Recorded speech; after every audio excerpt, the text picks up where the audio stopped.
Imagine viagens mais rápidas, menos gastos de combustível e trajetórias de voo muito mais precisas. Imagine agora o impacto no meio ambiente de uma redução considerável na emissão dos gases poluentes e também do barulho dos aviões nas proximidades dos aeroportos. Não é ficção. Você acabou de ver até onde o novo conceito de navegação aérea que o DSE está implementando no país vai chegar. Entendido como a grande virada na transição do voo convencional, baseado em sistemas instalados no solo para uma navegação baseada em performance, a navegação aérea no conceito CNS-ATM é fator determinante na guinada por que passará o transporte aéreo nos próximos anos.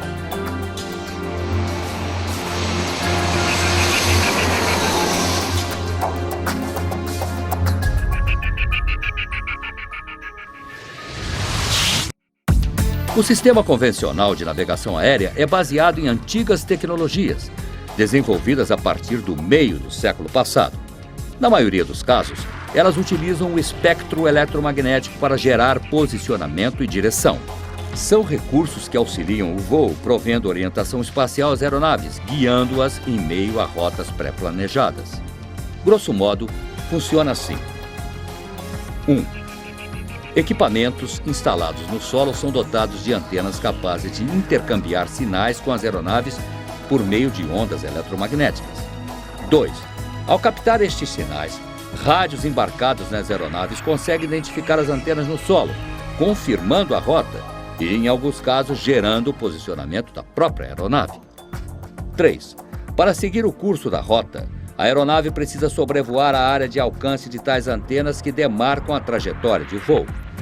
Desse modo, contrariando a máxima euclidiana que consagrara a reta como a menor distância entre dois pontos, na navegação convencional a aeronave não voa em linha reta desde a sua partida até o seu destino, mas sim perfazendo uma soma de pequenos trechos, o que termina por alongar o voo. As aeronaves dependem, portanto, dos circuitos traçados ao longo dos referidos equipamentos de solo, os chamados auxílios à navegação aérea, como o NDB, o VOR-DME e o ILS, por exemplo.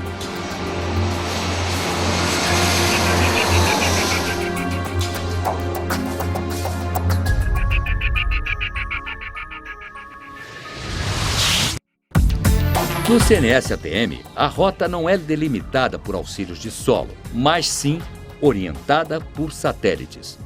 Isso porque os conceitos aplicados aos novos sistemas de navegação são fundamentais no GNSS, acrônimo em inglês para o Sistema Global de Navegação por Satélites. O GNSS é o padrão estabelecido pela Organização da Aviação Civil Internacional para os novos sistemas de navegação, que agora irão se pautar em constelações de satélites dedicados. A princípio, prevê-se a utilização de todo e qualquer sistema de navegação por satélites. Porém, atualmente, somente o sistema GPS desenvolvido pelos norte-americanos está operacional e em plena utilização. Expectativas bem fundamentadas asseguram que o GNSS proverá o suporte à navegação aérea, inclusive para as aproximações de precisão em todos os seus 3 níveis, categorias 1, 2 e 3. Do mesmo modo, as aerovias passarão progressivamente por uma grande reformulação. Acostumada a voar de forma angular, com radiais de aproximação e afastamento e cursos magnéticos, a aeronave, enfim, poderá navegar de forma mais linear. As rotas considerarão a navegação ponto a ponto e não a interceptação de radiais e magnéticas.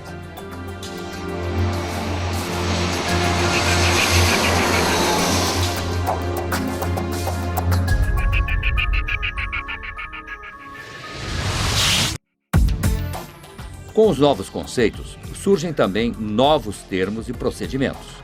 Um deles, mais do que tecnologia, representa uma mudança de paradigma para o transporte aéreo, que passa a basear-se não mais em ferramentas de auxílio, mas na própria performance dos sistemas de navegação embarcados.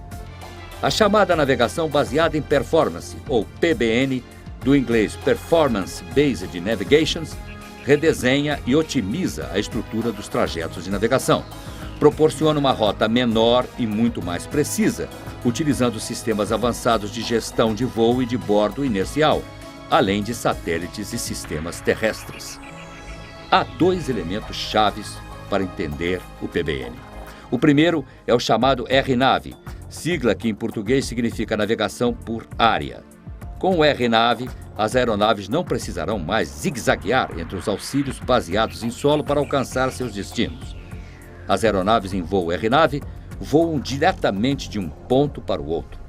Do mesmo modo, se antes as rotas de partida e chegada dos aeródromos se restringiam aos trajetos sob os auxílios instalados nas proximidades, com o procedimento amplia-se o número de alternativas para as novas rotas do gênero, agilizando pousos e decolagens e desobstruindo as terminais aéreas. Rotas superiores também ganham flexibilidade com o RNAV e passam a dispor de trajetórias de voo alternativas e mais precisas para contornar, por exemplo, situações meteorológicas adversas. O segundo elemento-chave é o RNP, Required Navigation Performance, em português, Performance de Navegação Requerida.